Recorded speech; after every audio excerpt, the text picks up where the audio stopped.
Hello, and welcome to the video. Today we're going to take a look at the top 10 nerfs for the Open Master League. I'm not too sure if you're too interested in the Open Master League, but actually quite a bit is going to change as well. I think it's going to be a little bit more available as well than again for people that are not heavy raiders or something like this as well, I think, this season. So I think it's going to be some great changes coming up. But generally speaking, if you're interested in more Master League content, if you want to see the top 10 buffs basically for this upcoming season, then feel free to leave a like. Would really appreciate this on the video. Feel free to subscribe as well if you have not already. Yeah, thanks again for all the feedback also throughout the last few videos. I read most of the comments as well right now, so feel free to leave your comments with suggestions also for new videos. I have a lot of video ideas still coming up though, so don't worry. There's a lot of content still coming up for the new season, but let's take a look at the Master League. The biggest question basically is Landorus Therian now unusable? Mudshot got nerfed. Is it so much worse now?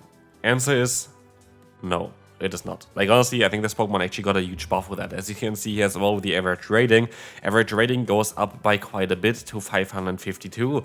And you might think that's a little bit weird, especially as it drops a little bit in ranking. Like why is it the case? I think the important matchups for this Pokemon might have been actually getting a little bit better with that.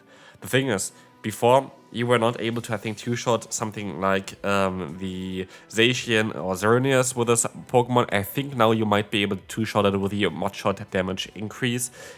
You were not able to farm down the Alga Origin after hitting one Sandsea Storm. I think you should be able to do that now as well. And so there are actually quite a lot of matchups where it doesn't really matter that you did not get, that you don't get to the Sandsea Storm as fast anymore, and where it's actually better that you do more damage with Mudshot, which is quite an interesting one for it, because you most likely would think that Mudshot nerf would impact this Pokemon a little bit more, but I think it actually might be even better next season, so don't think that you should drop your Landorus Therian in general, but I still kind of want to put it onto this because a lot of people were like thinking, oh, this Pokemon is going to get nerfed like crazy. Actually, it didn't really get nerfed like this much, but still, again, I want to put it onto the list. Master League is a little bit of a weird place anyway, because the meta is so small. You don't really have like 20 million nerfs that you can pick from, so I kind of still want to like put it in here because in theory it dropped 8 rating and also quite a lot of the rating on the right side, but I think it actually might be even a little bit better next season. One Pokemon is going to be not better next season is going to be Groudon. Here, Mudshot nerf is going to be a little bit different because this Pokemon mainly survives from the Pressure's Blade move. It's a little bit difficult for this Pokemon now because you generate energy way slower. It is going to be a little bit trickier. Of course, getting the damage increase can help you out with like getting Pokemon maybe into Fire Punch range, but at the end of the day, you're just going to be a little bit more slow and sluggish with this Pokemon, and it's going to drop the rating quite a bit. Is it unusable?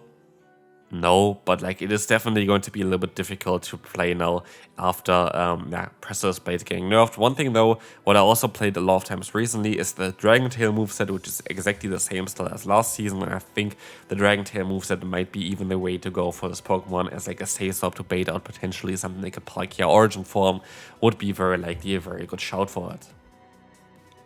Next Pokemon, we're going to have Lugia here, and Lugia is honestly kinda a poor thing here because this Pokemon got nerfed before with Sky Attack, and now Sky Attack got nerfed again. And this Pokemon literally dropped down quite a bit now. It is just way too clunky at this point. I don't think this Pokemon is going to be like crazy good anymore. I still think it's viable just because of the pure bulk this Pokemon has, but like look at this, like we have it now at rank 54, which is pretty low for the Open Master League, and it just takes like ages to get to your first charge move, and then it's like Sky Attack, which is not even a great charge move, and you kind of rely on the Arrow Blast, which takes ages to get to as well, so like I think it's just too clunky at this point to be really, really viable. It's still like possible to play it, of course, but I would be surprised if this Pokemon sees a lot of usage for the next season. Same goes for the next Pokemon here. Kyogre really got kind of screwed over here, I have to say. But I feel like also it could be an opportunity for something different. And here also, this is one of the reasons why I think that Landorus is going to be a little bit better, because I don't think Kyogre is going to be too great. Being at rank 56 here, yeah, this Pokemon definitely going to drop quite a bit with it. Because before you have perfect pacing with the Surf, you need 5 Waterfalls to get to 1 Surf. This pacing is not the case anymore. You need now 6 Waterfalls to get to 1 Surf. And the extra damage of 4 Surf barely really helps you. And so you're going to drop quite a lot of ratings. But I think this might actually help it out in the future, is because it kind of opens up a potential of a Waterfall buff, which I could see very much happening in the next 3 seasons. So I would not throw away your extra Kyogre because everybody else would directly delete this Pokemon, of course. No, you kind of want to keep this one, of course, for the future seasons, as Waterfall is definitely a move that can now get a bigger buff as well. Maybe in the next season, who knows. Next Pokemon that had Surf is Tapu Fini. This Pokemon actually got quite a lot of more usage throughout the last season as well, mainly as an hard answer to the Palkia origin form as well as to the Zygarde complete form, which is kind of hilarious. Nowadays, with Surf getting nerfed, I don't think this Pokemon really has any play anymore. Like, honestly, like, Surf was kind of one of the moves that really needed to be very, very low in terms of energy usage, and so I think this Pokemon is going to drop quite a significant bit. You might never actually encounter this one, but when I was like high up in the leaderboard range, I actually encountered quite a lot of Tapu Fini. I think just that this Pokemon is not needed anymore, especially after the community day that's going to happen at the end of this month for Primarina. It's not going to be anywhere near where it should be anymore, and I think Primarina is just going to be the prime water and fairy type Pokemon. So sadly, Tapu Fini, please never build this Pokemon. It's not going to be worth it anymore. I know a lot of people built it last season, but it's not worth it anymore. Next Pokemon is going to be a Pokemon as well that is literally basically in every Nerf video as well. Annihilape was good in every single league, is most likely garbage in every single league now. Counter Nerf really hurt this Pokemon. Like, it is just not really usable anymore. Please don't build XL Annihilape.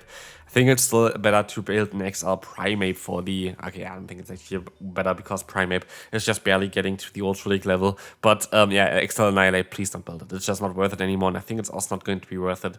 Maybe it's going to be still a little bit worth it for the Master League Premier Cup. But I feel like the meta going to be very interesting for the Master League Premier Cup as well, especially with the Fairy Wind buff, making Pokemon like Florges very good for it. Another Pokemon that got a nerf is one of the better ones that you could run if you don't have all the legendary Pokemon available, which was the Hisui Avalugg. I don't think that this nerf is going to make this Pokemon completely useless as well, but it might change the moveset a little bit. Here right now we still see it with the Rock-type moveset getting a little bit of a nerf. But honestly, I could see this Pokemon having, like, using the moveset with Crunch instead of Rock Slide in the future, because I feel like Rock Slide is not really needed on this Pokemon at all. Crunch would actually give it some potential then as well to do some super effective damage against both Necrozma forms, which I think is going to be quite decent for it. So maybe just drop Rock Slide on this Pokemon. I think Crunch would be the better move to go for, and of course, Rock Slide helps you out with the Ho-Oh matchup, but that's basically it for it, and I think you're still going to be able to win it just with Power Snow and Icy Wind. So yeah, I feel like Rock Slide doesn't really help you anymore, and I feel like Crunch is going to be a little bit of a better play. Now Nihilego, actually in Pokemon, that is kind of funny here, because this would be a Pokemon where you might expect, okay, it's going to drop quite a bit because Rock Slide was its main bread and butter here, being basically a Pokemon that can counter both the Ho-Oh as well as the Fairy-type Pokemon. But actually, it doesn't really drop. It's actually going to get a boost here, which is kind of weird. I don't really know why this is the case. Maybe because the Mudshot users got a little bit of a nerf. Maybe because Surf got a little bit of a nerf. I actually think this Pokemon is not going to have any play at all still. But it is a Pokemon that, of course, had Rock Slide and kind of got a nerf with that. But Rock Slide was mainly there only for the Ho-Oh matchup anyway. And so, like, you're still going to be able to knock them out with the Rock Slide. It doesn't really matter. Like the matchup basically barely really changed for this Pokemon. But again, like I said before, there are not a lot of Pokemon that really got affected in the Open Master League, and so this Pokemon is going to be one of those that got affected, but maybe actually got a little bit of a buff still with the meta change itself. Terrakion was actually on my list on the Pokemon that I want to build next, because this Pokemon was actually able to break the core of Ho-Oh plus the Dialga, which was really common last season as well. Very fun Pokemon, having extra double kick Sacred Sword as well as Rock Slide. And honestly, it's kind of sad for this Pokemon because you just don't have a charge move anymore that hits hard. And this is like the big issue for this thing. If it ever gets like Stone Edge or something, this Pokemon is coming back for sure. I think Stone should be really good for this thing. But right now, like Double Kick, Sacred Sword, Rock Slide is not gonna cut it. And I would really recommend you to not build this Pokemon at the current point of time. Keep the XL Candy if you have them. Maybe it's going to be good in the future, but honestly, it looks really, really bad. Final Pokemon for today, of course, going to be another counter user at rank 50. I built this Pokemon as well already. The Buzzwole. This Pokemon is sadly not something that you can run at all anymore. Look at this, dropping 90 rankings is quite ridiculous for the Open Master League. Please don't run this Pokemon. But yeah, that's going to be it also kind of for this video already. Kind of don't really want to make it too long anyway. But again, if you want to see more Master League content, if you want to see like those Pokemon that you want to build for the Open Master League for the next season, then feel free to leave a like and subscribe if you have not already. And I'll see you then. Bye bye.